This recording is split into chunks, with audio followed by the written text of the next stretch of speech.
Hi guys, আসসালামু আলাইকুম। আজকে সন্ধ্যার ইফতার, আমরা ইফতার করব। দেখেন কি কি কাঁচামরিচ নেওয়া হয়েছে, এগুলো দিয়ে আমি ইফতার করবো। এখানে আছে তরমুজ কাটা, পেয়ারা, খেজুর, তারপরে আপেল, তারপরে এখানে সব কিছু ইত্যাদি নিয়ে এখানে রান্না হয়েছে। মুরগি ভুনা হয়েছে, শাক ভাজি করা হয়েছে।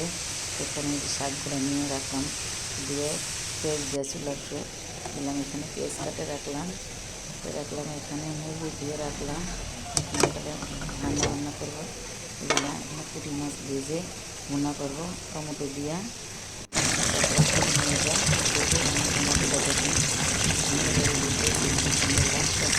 অসাধারণ সুন্দর লাগতেছে, খুব ভালোই। এখন এখানে শাকটা সিদ্ধ হয়ে গেছে।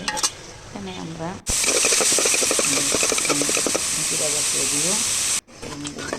কষাইতেছে এবার মুখিটা দিয়ে দিয়ে বসায় দিয়ে এখন রেখে রাখবো। এখন আমি মুখিটা দিয়ে দিলাম। সেটা আটটা দিয়ে দিলাম। দেশি মুরগি এগুলো খেতে খুবই মজা। অন্যগুলো সব এগুলো মশলা খাওয়া যায়, এগুলো অনেক শক্ত হয়, এগুলো খুব ভালো। আমার ভিডিওটা ভালো লাগলে আপনারা লাইক করুন, শেয়ার করবেন। রমজানের বয়সটা দিতে খুবই নার্ভাস লাগে। এখানে ফল আনা হয়েছে অনেকগুলা, রোজা আইসে তো অনেকগুলো ফল আনা এখানে হয়েছে, এগুলো আনা হয়েছে।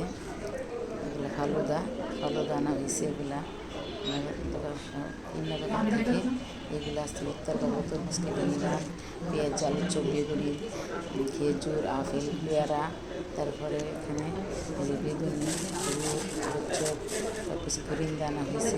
দুপুরে শরবত, ফুলের বসে শরবত, টমের শরবত, এগুলো নেওয়া হয়েছে।